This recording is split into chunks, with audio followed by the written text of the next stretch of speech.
오늘의 말씀은 누가복음 16장 1절부터 8절입니다. 예수께서 제자들에게 말씀하셨다. 어떤 부자가 있는데 그는 청지기를 하나 두었습니다. 이 청지기가 재산을 낭비한다고 하는 고발이 들어와서 주인이 그를 불러놓고 말했습니다. 자네를 두고 말하는 것이 들리는데 어찌된 일인가? 자네가 맡아보던 청지기 일을 정리하게.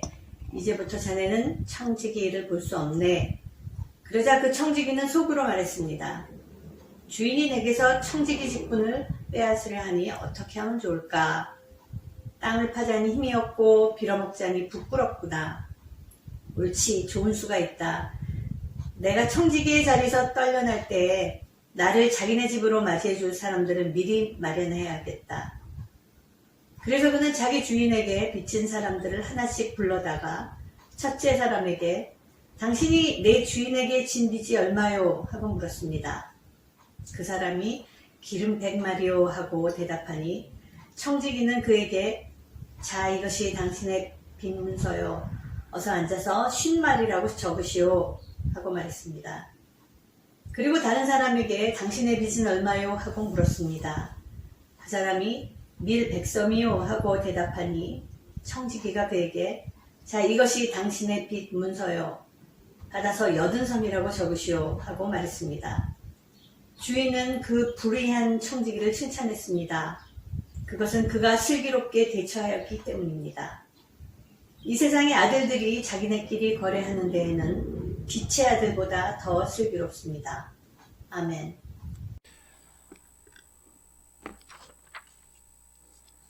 예, 방금 여러분은 성서 봉독해 주신 교우의 봉독한 내용을 들으셨습니다. 보셨습니다.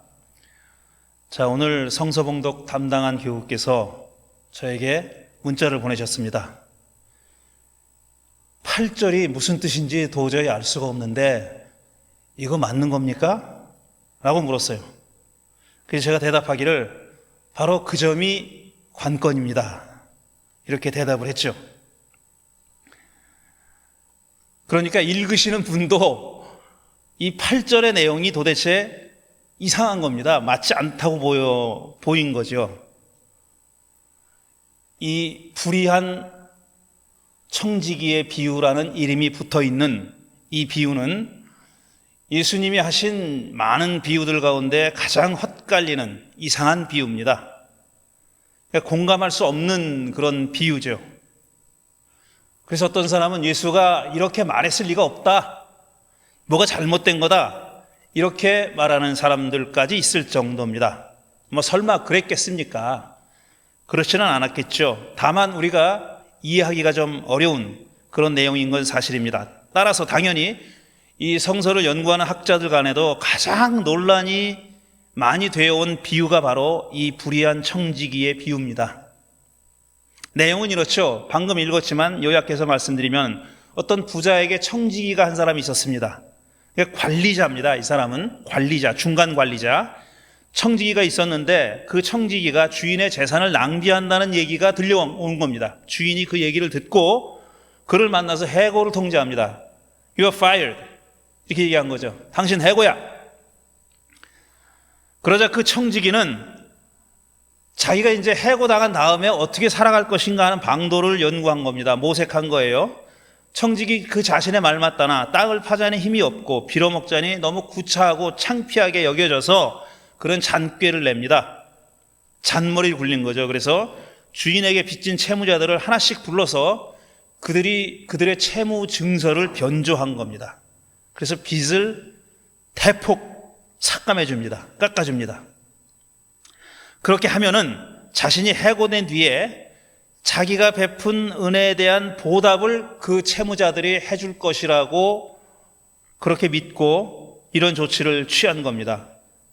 주인에게 말하지도 않고 주인도 모르게 채무자의 빚을 대폭 삭감해 준 겁니다.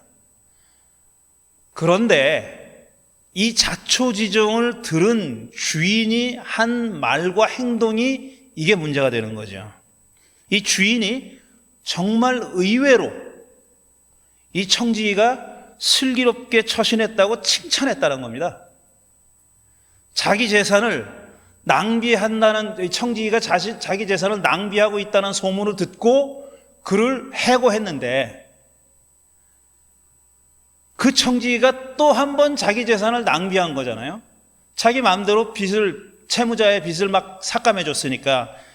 그런데 그런 행동을 보고 앞에 낭비했을 때는 그를 파이어하더니, 해고해버리더니, 뒤에 낭비한 얘기를 듣고 슬기롭게 처신했다고, 지혜롭게 처신했다고 칭찬을 했다는 겁니다. 이게 말이 되냐는 거죠. 아니, 그럴 것 같으면 앞에도 해고하지 말았어야 되는 거죠. 그를 해고한 게 이 주인의 뜻이었다면 뒤에 다시 한번 자기 재산을 낭비했을 때 무슨 처벌을 가하거나 적어도 욕을 해야 되는 거잖아요. 그런데 그렇게 하지 않고 그 청지기가 한 행동이 슬기로운 행동이라고 칭찬을 했다니, 이게 말이 되냐는 겁니다. 당연히 이 비유를 해석하는 학자들 간에 정말 다양한 해석이 제기됐습니다. 가장 보편적인 해석은 이거예요. 청지기가 한 짓은 참 옳지 않은 비도덕적인 비윤리적인 나쁜 행동이지만, 이 비유를 종말론적으로 해석하면, 그러니까 마지막 때, 최후의 심판을 앞두고 마지막 때에 벌어지는 일로 해석한다면 그럴 수 있다는 거예요. 마지막 때를 살고 있는 제자들은 이런 방식으로라도 살아남아서 하나님 나라 복음을 전해야 되는 거다, 이렇게 해석한 겁니다. 이게 가장 보편적인 해석이에요. 그런데 반면에 또 정반대로 해석한 사람들이 있습니다. 그 사람은 어떻게 해석했냐면은, 이거는 비꼬는 거다. 비꼬는 거다라는 겁니다. 주인이 청지기를 칭찬한 것은 그의 불의한 방식을 비꼰 거다, 이거예요. 그러니까 사실 이 비유의 교훈은 뭐냐면은, 이 청지기처럼 잔꾀 부리지 말고 십자가의 삶을 정직하게 진실되게 살아라, 이런 뜻이라는 해석입니다. 그러니까 비꼬는 거다. 그 글자 그대로 받아들여서는 안 된다. 비꼬는 거니까 반어법이라는 거예요. 거꾸로 생각해야 된다라는 겁니다. 또 세 번째로는 이런 해석을 하는 사람도 있습니다. 이 비유의 주인은 엄청나게 큰 농장의 주인입니다. 굉장히 큰 부자예요. 이 청지기가 삭감해 주었다는 빚, 그 다음에 채무자들이 졌다는 빚의 양을 생각해 보면은 이 주인이라는 사람은 재벌입니다. 요즘식으로 말하자면 재벌에 해당하는 엄청난 큰 부자고, 이 청지기도 그 재벌의 재산을 관리하는 중간 관리자예요. 그러니까 그때 당시의 상황으로 보면은 이 부자는 부재지주고, 땅은 이 지방에, 농촌에 큰 땅을 가지고 있으면서 소작을 줘서 땅을 재배하게 하고 경작하게 하고, 자기는 도시에, 예루살렘 같은 도시에서 살고 있는 큰 부자인데, 이런 부자가 민중을 착취해서 그렇게 큰 재산을 모았으니 이런 방식으로라도 그 재산을 좀 낭비하게 하는 것, 허비하게 하는 것, 그건 나쁜 일이 아니다, 이렇게 해석하는 사람들이 있습니다. 그러니까 이 청지기가 한 행동은 뭐냐면은, 이 가난한 사람이 가질 수 있는 유일한 무기인 서류 위조, 채무증서 위조, 뭐든지 해도 된다는 겁니다. 이런 그 악독한 부자한테는 무슨 짓을 해도 문제될 것 없다, 이런 얘기죠. 문서를 변조하던 뭘 낭비를 하던 빼돌리던 상관없다, 이렇게 해석하는 사람들이 있습니다. 그 다음에 네 번째로, 이 청지기의 행동은 그 당시 로마 문화에 이런 게 있었어요. 그러니까 명예와 수치의 문화라고 부르는데, 그러니까 honor and shame culture라고 부릅니다. 그러니까 명예를 소중히 하는 거예요. 수치를 당하는 것, 수치스럽게 되는 걸 극도로 피하는 거예요. 그게 그 당시에 이제 가진 사람들의 문화였다는 겁니다. 그러니까 명예를 소중히 여기고 수치를 당하는 일, 부끄러움 당하는 일을 피하는 것은 옳은 일이다, 이거예요. 그래서 이 청지기가 한 행동은 뭐냐면은, 그건 잘한 거다. 주인 입장에서도 칭찬할 만한 거다. 왜냐하면은 이렇게 빚을 탕감해 줌으로써 참 자비로운 주인이다. 넉넉한, 자비로운, 선한 주인이다라는 그런 소문이 나게 만들었다는 거죠. 그러니까 언어 앤 쉐임 컬처를 고려해 보면은 이 청지기가 한 행동은 말 그대로 주인의 입장에서 봐도 슬기로운 행동이었다, 이렇게 해석하는 사람들도 있습니다. 그 다음에 마지막으로 뭐 이렇게 복잡하게 해석할 거 없다. 생존의 기로에 놓여 있는, 그야말로 극한 상황에 놓여 있는 사람이라면은 이런 방식도 가능하다, 이런 식으로 살아도 된다라고 말씀하신 거다. 결국은 그 얘기다, 이렇게 해석하는 사람이 있어요. 뭐 이렇게 복잡하게 해석할 거, 문화를 볼 것도 없고, 뭐 당시 경제 사정이 어쨌는지 그거 볼 것도 없고, 누구든지 이런 상황에 처하면은 이 사람처럼 행동해서 살아남아야 될 거 아니냐. 예수님이 그 얘기를 한 거다. 생존의 지혜를 말씀하신 거다. 근데 그렇게 보면은 주인이 칭찬했다는 것이 이해가 안 가죠. 주인의 입장에서 보면 엄청난 손해인데 주인이 그걸 칭찬했다는 것이 이해가 안 가는 거죠. 이 비유의 배경은 농장입니다. 지금 큰 농장이죠. 거대한 농장. 정말 비현실적이라고 할 만큼 엄청난 부자와 그 밑에서 일하는 마름, 중간 관리자 사이에서 벌어진 일입니다. 이게 비현실적이라고 말하는, 제가 자꾸 말하는 이유는 뭐냐면은 채무자들이 진 빚의 양이 비현실적으로 엄청나요. 우리는 지금 기름 100말이라고 우리 한국식으로 단위를 썼잖아. 100말. 그 다음에 밀은 100석, 말과 석이라는 그런 단어를 썼는데, 실제 그 당시에 팔레스타인에서 사용된 단위는 뭐냐면 기름은 바트를 씁니다. 바트라는 단위를 써요. 근데 그 바트가 뭐 복잡한 계산 과정이 있는데, 이 기름 100말, 100바트를 진 채무자의 빚의 양이 얼마냐면은 기름 17,520kg에 해당된다는 거예요. 기름 17,250kg의 빚을 진 거예요. 근데 그 중에 절반을 뚝 잘라서 이 관리자가 탕감해 준 겁니다. 그럼 밀 100석은 얼마냐? 밀 100코르는 얼마냐 하면은 중간 과정 다 제하고 계산하면은 100코르는 2,500데나리온입니다. 언젠가도 말씀드렸듯이 한 데나리온은 한 일꾼이 하루의 일당이에요. 한 일꾼의 하루 일당이고, 그 기준은 뭐냐면은 그 가족이, 한 데나리온으로 한 가족이 미니멈 생활을 할 수 있는, 최소한의 생활을 할 수 있는 정도의 액수입니다. 그러니까 하루의 일당인 거예요. 하루 일당. 근데 밀 100석은 2,500데나리온이니까 2,500사람의 하루 일당인 거예요. 그 중에서 20%를 깎아줬잖아요. 그러니까 500데나리온을 깎아준 겁니다. 500명의 하루 일당분을 깎아준 거예요.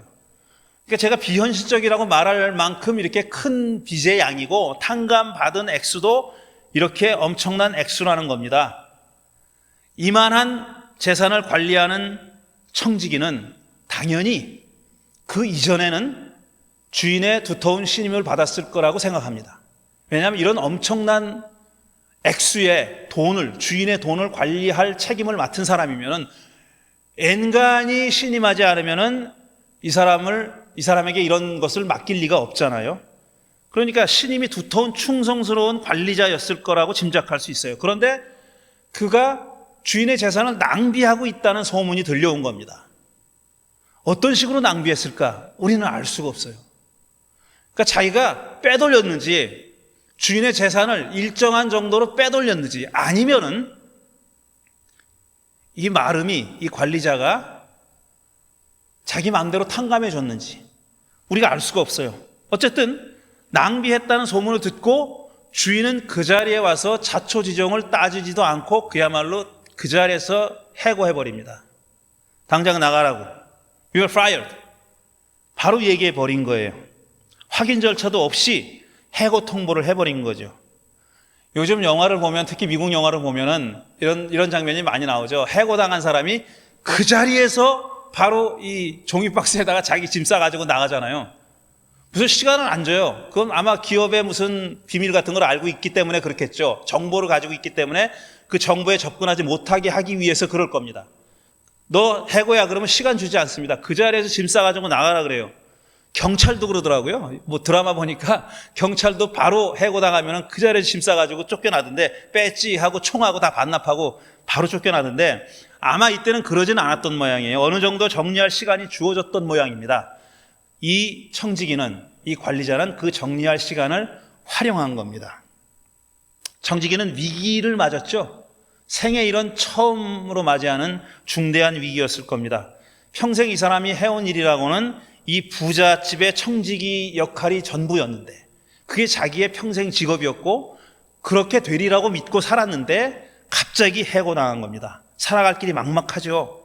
자기 말대로 땅을 파자니 힘이 없다 그랬어요. 그러니까 나이가 어느 정도 들은 사람이라고 볼 수 있고, 그 다음에 빌어먹자니 부끄럽다고 했으니까 밑바닥을 사는 사람이 결코 아니에요. 이 사람은 이 큰 재산을 관리하는 중간 관리자니까 상당한 중산층 이상의 사람입니다. 그러니까 빌어먹자니 부끄러운 거죠. 아직까지 그렇게 살아오지 않았는데 빌어먹자니 부끄러워서 못하겠는 거예요. 그렇게 못 살겠다는 거예요. 그래서 이 사람이 잔꾀를 낸 겁니다. 자기가 가지고 있는 무기가 뭘까? 자기가 앞으로 살아나가려면 생존해야 되는데, 자기와 자기 가족이 생존해야 되는데, 살아남아야 하는데, 그때 사용할 수 있는 자기가 갖고 있는 가장 강력한 무기가 뭘까를 떠올린 겁니다. 그게 채무증서였던 거예요.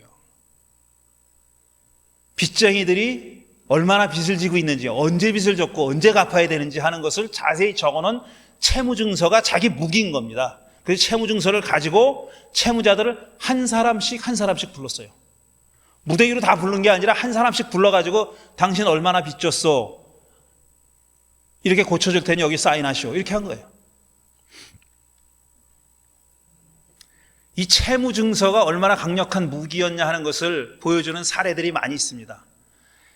그때 팔레스타인에서는 여러 번 민중봉기가 일어났어요. 특히 갈릴리 지역이 민중봉기의 온상이었습니다. 갈릴리 사람들이 봉기를 많이 했어요. 그만큼 갈릴리는, 그러니까 그 농사를 지을 수 있는 땅이 있는 곳입니다. 갈릴리가. 그 다음에 어업을 할 수 있는 그런 여건이 갖춰진 곳이에요. 그러니까 갈릴리 민중들이 유독 착취를 많이 당했어요. 농산물과 그 다음에 어업 생산물을 엄청나게 착취를 당했어요. 그러니까 못 살겠으니까 이 사람들이 계속 봉기를 여러 번 일으킨 거예요. 근데 봉기를 일으켰을 때마다 이 사람들이 제일 먼저 한 일이 뭐냐 하면은 관청에 가서, 아니면 자기들을 그 빚을 준 부잣집에 가가지고 채무증서를 불태우는 일이었었어요. 우리 결의 밀란에서도 흔히 봤던 일입니다. 흔히 있었던 일이에요. 밀란을 일으킨 사람들이, 정말 노예들이, 종들이 일으켰을 때 노비문서 태우는 일이 제일 먼저 한 일이었잖아요. 똑같은 일을 한 겁니다. 이 사람들 채무증서를 태우는 일을 제일 먼저 했던 거예요. 그만큼 이 채무증서는 부자들한테는 큰 무기였던 거죠. 그 증서가 큰 무기예요. 그런데 그 무기가 중간관리자에 의해서 활용된 거예요. 사실 중간관리자는 자기가 관리할 책임은 있지만 그 증서의 주인은 아닙니다. 주인은 분명히 부자죠. 그런데 그 부자의 소유물인 채무증서를 자기의 생존의 도구로 활용한 거예요. 그리고 막 탕감해 준 겁니다. 그렇게 탕감해 주니 이제 중간관리자와 채무자의 담합이 이루어진 거죠. 연대가 이루어진 거예요. 이게 효과를 얻으려면은 입을 다물어야 되는 거예요. 중간 관리자도 입을 다물어야 되고, 그 다음에 채무를 진 사람도, 빚을 진 사람도 입을 다물어야 돼요. 그래서 지금 증서에 남아있는 기록이 사실이라고 그렇게 만들어야 되는 거죠. 관리자와 채무자 간의 부정의 담합이 이루어진 겁니다. 우리가 이 비유를 생각할 때 실제로 이런 일이 있었을까? 많이 있었다는 거예요. 이런 일들이 있었다는 거예요. 대부분의 경우에는, 물론 대부분의 경우에는 중간관리자가 빼돌리는 형식으로 빼돌리기 위해서 문서를 위조한 경우가 많이 있었다는 겁니다. 그건 뭐 역사적으로도 확인되는 사실이에요. 많이 이런 일이 많이 있었으니까 비유를 듣던 청중들도 이해가 되는 거죠. 듣도 보도 못한 일이라면 에이 그런 일이 어디 있어 이럴 텐데, 주인의 빚을 중간관리자가 이렇게 속여서, 주인을 속여서 변조하는 일들이 흔히 있었으니까 이 비유가 역할을 하는 거고 힘을 발휘하는 거거든요. 그런 일이 많이 있었다는 거예요. 그러니까 청중들의 입장에서 볼 때도 그 비유를 들을 때 등장하는 사람들 중에서 누구와 자기를 동일시할 건가, 어느 사람에게 감정이입할 건가를 결정하게 되잖아요. 우리가 적어도 이 비유를 듣는 사람들이, 그리고 학자들이 이 비유에다가 불의한 청지기의 비유라는 제목을 붙였어요. 물론 불의한 재산으로 친구를 사겨라라는 예수님의 말씀도 이 안에 나와요. 그리고 불의한 청지기를 불의하다고 부르기도 했어요. 그런데 불의한 청지기라는 제목이 붙어 있기 때문에 우리는 이 청지기가 나쁜 놈, 이런 생각을 갖게 되고, 청지기는 나쁜 놈이 불의한 놈이고, 따라서 자동적으로 우리는 누구와 감정이입을 하게 되냐면 주인하고 감정이입을 하게 돼 있는 겁니다. 주인의 입장에서 읽어보게 되는 거예요. 그렇지 않습니까? 그런데 미안하게도 예수님이 이 비유를 말씀하셨을 때 청중들 가운데는 그런 부자가 있었을 확률이 거의 없죠. 이런 기름 100말, 무슨 밀 100석을 빌려줄 만한 그런 거대한 부자가 갈릴리 촌뜨기 예수가 무슨 사람들 몇 명 모아놓고 가르치는데 와서 그걸 귀 기울여 들었겠습니까? 없었어요. 그런 사람들은 있어봐야, 기껏 해봐야 중간 관리자, 아니면 대부분 채무자들이 와서 들었습니다. 그러니까 이 비유를 예수님이 말씀하셨을 때 그 청중들 가운데는 부자와 자기를 동일시한 사람, 감정이입한 사람은 없었을 테고, 중간 관리자, 기껏해야 중간 관리자와 감정이입했을 소수의 사람들과 대부분은 채무자와 감정이입했을 사람들이 대부분이었다 이거예요. 중간 관리자들이 만약에 이 비유를 들었을 때 저런 방법이 있었네, 나도 저래야 되겠다, 이렇게 생각했을 거 아니에요. 나도 만약에 해고당하면 저렇게 해야지, 저런 방법이 있었구나 생각했을 테고, 또 채무자들의 입장에서 들었을 때는 야, 저런 청지기를 만나면 얼마나 좋을까, 복이 터진 걸 거야, 이렇게 생각했을 거 아니에요. 저렇게 내가 진 빚을 이렇게 막 깎아주는, 마음대로 자기 마음대로 탕감해주는, 그래서 주인을 속이는 중간 관리자를 만나면 얼마나 좋을까, 얼마나 복된 일인가, 이렇게 생각했을 거다 이거예요. 그러니까 청중들은 그런 사람들이 대부분이었을 거다라는 거예요. 그런데 이 비유에서 결국은 관건은 뭐냐면 주인이 마지막에 한 말이죠. 이런 일들은 흔히 일어나는 일이에요. 그 전까지 전개됐던 이야기에 벌어진 일들은 다 흔히 일어나는 일이에요. 빚지는 사람 많았고, 그것 때문에 허덕이는 사람 많았고, 또 그걸 관리를 잘 못해가지고 해고당한 중간 관리자들도 많았고, 이런 일이 많았다는 거예요. 그리고 정말 이 청지기처럼 자기가 해고당할 위기에 놓였을 때 채무자들을 불러다가 탕감해 준 사람이 얼마나 있는지 몰라도 증서를 변조해가지고 자기의 이익을 챙긴 중간 관리자들이 왜 없었겠냐 이거예요. 그러니까 흔히 일어났던 일이에요. 근데 예수님의 비유의 마지막 그 8절의 말이 이 얘기를 듣던 사람들을 깜짝 놀라게 만드는 얘기죠. 결국은 주인의 처사가 문제입니다. 주인은 그 불의한 청지기를 칭찬했습니다. 그것은 그가 슬기롭게 대처했기 때문입니다. 그가 슬기로웠기 때문에 칭찬했다는 거예요.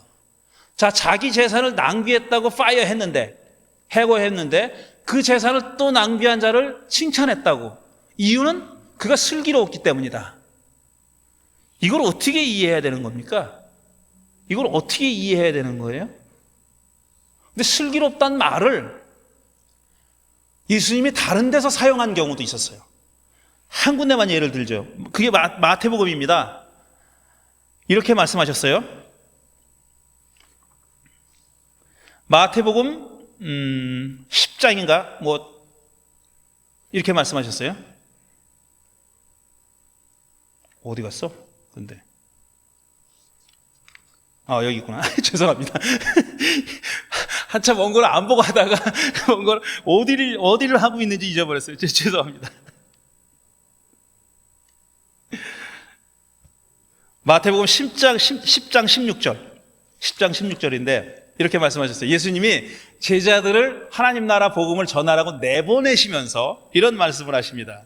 보시오, 내가 그대들을 내보내는 것이 마치 양을 이리떼 가운데로 보내는 것 같습니다. 그러므로 그대들은 뱀과 같이 슬기롭고 비둘기와 같이 순진하게 되시오. 이렇게 말씀하셨어요. 뱀과 같이 슬기롭고 비둘기처럼 순진하라. 비둘기처럼 순진하라는 뭐 무슨 말인지 대충 짐작을 하시잖아요. 거짓말 하지 말고 순수하게 하라 말이야. 다른 거 이게 무슨 다른 생각, 다른 어젠다 가지고 복음을 전하면서 다른 목적을 가지고 하지 말고 그 복음 그 자체를 전하는 일을 소중하게 생각하고 그게 목적이라고 생각하라고. 그거 가지고 그걸 빌미로 해가지고 축제를 한다거나 돈을 번다거나 명예를 얻을 생각하지 말고 진지하게 순진하게 순수하게 복음을 전하라는 말씀이겠죠. 그러면 뱀같이 슬기로우라는 말은 무슨 말씀일까? 이게 무슨 뜻일까? 어떻게 하는 게 뱀같이 슬기로운 걸까? 저는 이렇게 생각해 보는 겁니다. 상황에 맞게 행동하라. 순진하다 그랬다고 해서 그냥 외골수로 외통수로 나 이걸 해야 돼 그리고 막 그냥 뒷다 탱크처럼 막 그냥 돌진하고 그러지 말고 당신이 처해 있는 상황, 그 다음에 당신의 메시지를 들을 사람들의 형편과 사정 이런 것들을 생각하면서 지혜롭게 그야말로 슬기롭게 접근해라. 왜냐하면 하나님 나라 복음을 전하는 일은 결국은 설득하는 일입니다. 내가 가지고 있는 가치에 공감하도록 만드는 일이에요. 듣는 사람이 대상이 내가 복음을 전하려고 하는 사람이 내가 지금 가지고 있는 가치에 동의하고 동조하고 이 일을 같이 할 사람으로 만드는 게 목적입니다. 그게. 그런데 그게 목적이라고 해가지고 들이다 그냥 탱크처럼 돌진하면 그 사람이 놓여있는 상황과 사정과 이런 거 고려하지 않고 그냥 돌진하면 안 되는 거 아니에요. 그러니까 그렇게 하지 말아라 라는 뜻이라고 저는 그렇게 생각합니다. 자, 그럼 이 주인이 이 슬기롭다고 해서 이 청지기를 칭찬한 그 대목을 우리가 어떻게 이해해야 될 것인가 하는 얘기를 마지막으로 하겠습니다. 첫째로 이건 아니다 라는 게 있어요. 이건 아니다. 뭐냐면은 이 비유를 그저 마지막 때에 관한 이야기로 생각하는 거. 그러니까 평상시가 아니라 평상시는 안 되는데 이러면 안 되는데 최후의 심판을 앞둔 마지막이니까 마지막 때는 모든 게 다 용서되고 모든 게 다 허용되고 그러니까 평소에는 평상시에는 인정되지 않았던 일들 이해할 수 없었던 일들도 다 마지막 때는 되는 거야. 왜? 그게 마지막이니까. 역사의 마지막 이런 식으로 해석하면 안 된다는 거예요. 이건 마지막 때에 대한 얘기가 아닙니다. 그리고 이게 하나님 나라의 비유입니다라는 설명도 없고요. 그런 표제도 없고 이게 마지막 때에 관한 얘기라는 설명도 없어요. 이건 그냥 일상에 관한 얘기입니다. 마지막 때에 관한 얘기가 아니라 일상에 관한 얘기. 이렇게 우리가 전통적으로 아까 소개한 여러 가지 해석 중에 1번 비유는 그래서 맞지 않는 거예요. 이게 종말론적이라고 생각하는 거. 그거는 틀린 겁니다. 그걸 일단 버려둬야 되고요. 그건 제껴둬야 되고. 두 번째로는 그렇지만 마지막 때는 아니고 평상시에는 통용되지 않고 인정되지 않은 도덕과 윤리도 비상시에는 어쩔 수 없다.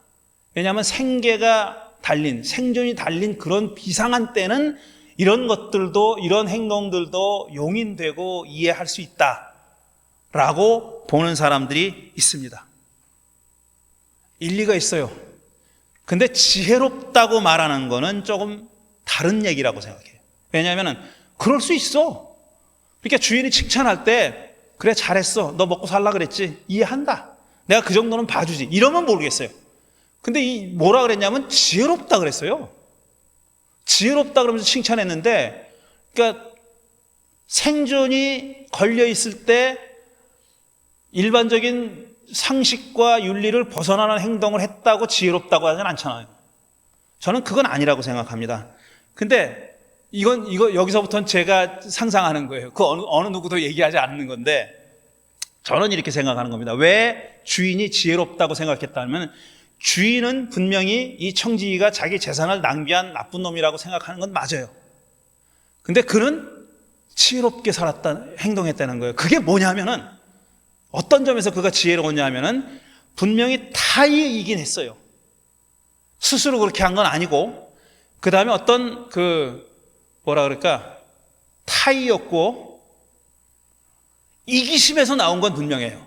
나도 살아야 되겠다라는 아주 본원적인, 본질적인, 근본적인 이기심에서 나온 생존하고자 하는 근원적인 욕망에서부터 비롯된 그런 행위임에는 분명했지만 이 사람이 아니, 다시 말씀드릴게요. 답답하네. 정말 난 말하면서도. 이 이야기를 처음 들었던 청중들은 제가 지금 말씀드린 식으로 생각하지 않았을 거예요. 근데 저는 지금 현대인들은 이렇게 읽을 수 있다고 말씀드리는 겁니다. 지금 세 번째로, 첫 번째 종말론적 아니다. 두 번째 비상시에는 그렇게 할 수 있다. 뭐 그건 그럴 수 있다고 생각해요. 그런데 슬기롭다고 얘기한 거는 좀 문제가 있지 않느냐. 어떤 의미에서 주인이 슬기롭다고 얘기했을까 하는 생각을 현대인이, 예수의 청중이 아니라 현대인의 입장에서는 이렇게 읽을 수 있다고 제가 말씀드리는 거예요. 그러니까 말하자면 현대인의 억지입니다. 제가 지금 억지 부리고 있는 거예요. 억지, 성서학자들이 보면 웃기고 있네 이럴 수도 있어요. 근데 저는 제 식으로 읽는 거예요. 21세기를 사는 곽건영은 이렇게 읽는다라는 겁니다. 주인은 자기가 말은 안 했지만 이 청지기가 슬기롭다고 생각한 게 뭐냐면, 아, 저놈이 이제서야 빚진 사람의 입장에 서보는구나. 저는 그거라고 생각해요. 분명히 이 사람은 이기적인 동기에서 그런 거예요. 백말 지고 백선진 사람이 절대로 갚을 수 없으니까 불쌍하니까 탕감해 주자. 이거 아닙니다. 자기가 살아남기 위해서 이렇게 탕감해 주면 내가 쫓겨나도 나를 어떻게 영접해 주겠지, 날 좀 도와주겠지, 이런 마음으로 한 거예요. 그런데 처음으로, 아마 이 사람은 처음으로 빚진 사람의 입장에서 그 사건을 바라본 거예요. 그 한마디 긴 얘기 짧게 하면 이겁니다.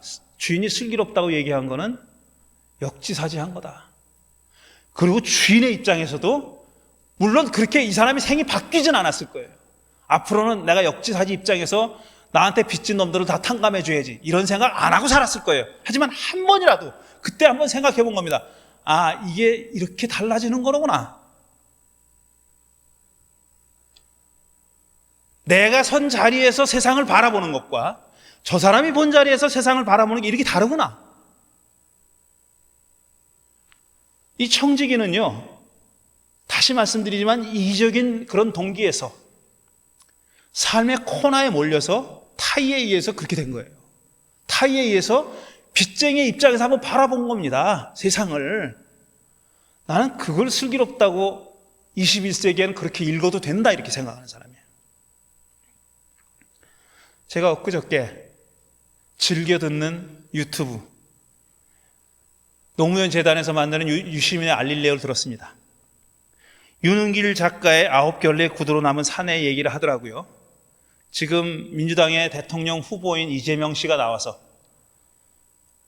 얘기하는 걸 들었어요. 1시간 남짓한 유튜브인데 안 보신 분들은 꼭 보시라고 제가 추천하고 싶습니다. 저는 그거를 보면서 그 1시간 동안 정말 많은 생각을 하게 됐어요. 그 유시민 씨하고 이재명 씨도 거기서 그렇게 얘기해요.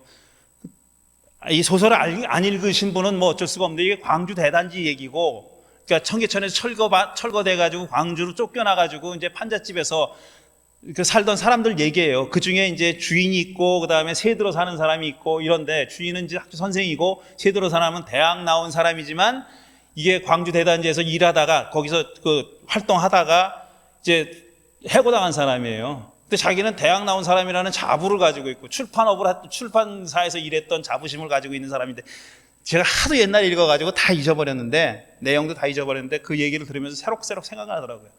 근데 이 두 사람이, 유시민 씨하고 이재명 씨가 똑같은 소설에 나오는 오 씨하고 권 씨라는 사람에게 감정이입하는 게 다르더라고요. 유시민 씨도 남 못지않게 정말 이웃을 위해서 자기 혼자 그렇게 호의호식하는 것이 마음이 불편해가지고 젊음을 바친 사람이에요. 그거 누가 부인하겠어요? 그렇지만 그는 어느 정도 여유가 있는, 아버님이 선생님인 그런 집안에서 자라서 이 중산층의 삶을 산 사람이에요. 그러다가 이제 막 그 젊은 나이에 세상을 바로 보게 됐고, 똑바로 보게 됐고, 뭐 등등의 일을 거쳐서 고생도 많이 했고, 그런 사람이죠. 근데 이재명 씨는 또 전혀 다른 사람이에요. 소년공으로 불법 취업해서 취업할 수 없는 나이에 취업해가지고 산재를 당합니다. 그리고 나서 머리가 워낙에 뛰어났던 모양이에요. 검정고시 해가지고 중고등학교를 마치고 대학을 가고 사법고시 해가지고 사법고시 붙어서 변호사가 됐다가 지금 대통령 후보까지 된 사람이잖아요. 그 사람들이 딱 감정이입하는 대상이 그렇게 다를 수 있다. 그러니까 좀 중산층 출신인 사람은 집주인한테 감정이입을 하더라고요. 자기는 이 권 씨하고는 감정이입이 안 된다는 거예요. 왜냐하면 자기가 그렇게 살지 않았으니까. 근데 이재명 씨는 또 자기는 오 씨하고는 절대로 감정이입이 안 되더래. 처음부터 안 되더라는 거예요. 나는 권 씨인 거예요, 그 사람은.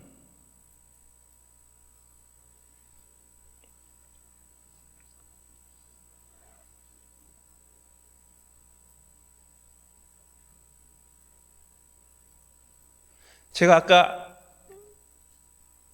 기도 드릴 때 미안함이라는 걸 얘기했잖아요. 미안함.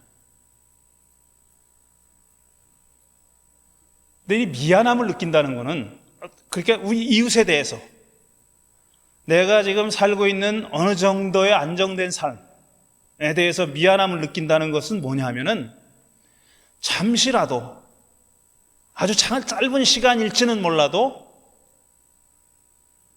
자기와 다른 삶을 살고 있는 사람들에게 감정이입이 됐던 거예요. 그래서 미안한 거예요. 내가 특별히 하는 일은 없지만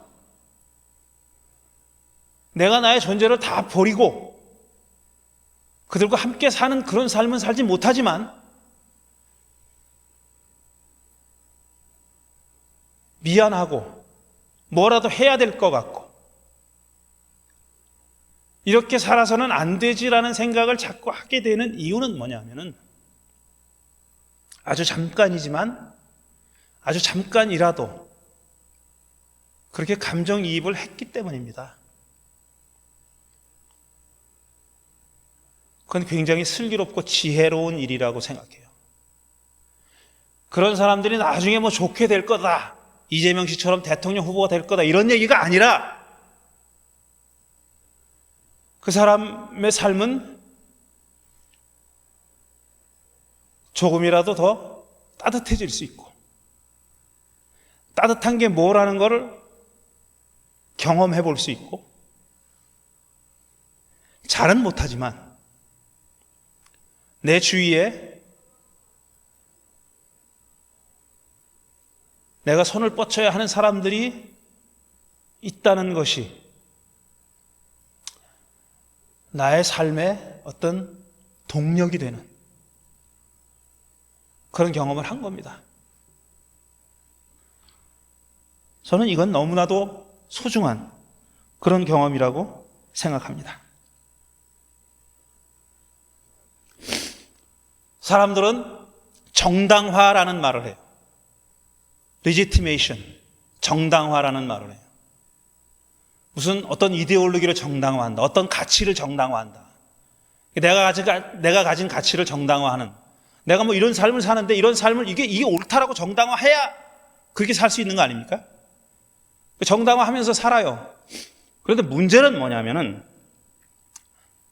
내가 그런 삶을 살지도 않고 그런 삶을 결국은 살지도 못할 건데 그런 저 멀리 있는 사람의 가치관을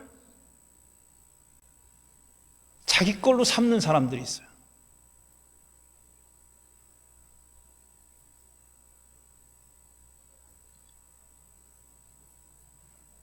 그럴 때 하는 게 정당합니다.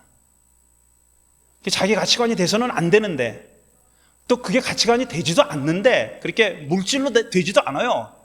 내 삶을 그게 끌어가지도 못해요. 근데 내가 그걸 끊임없이 추구하면서 자기를 정당화하는 사람들이 있어요. 그런 사람들보다는 훨씬 더 저는 앞에서 말한 사람이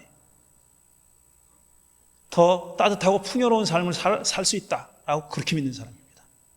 그리고 이 비유는 21세기에 우리의 입장에서는 우리의 시각으로는 그렇게 읽을 수 있다. 그렇게 저는 믿습니다. 잠시 묵상하겠습니다.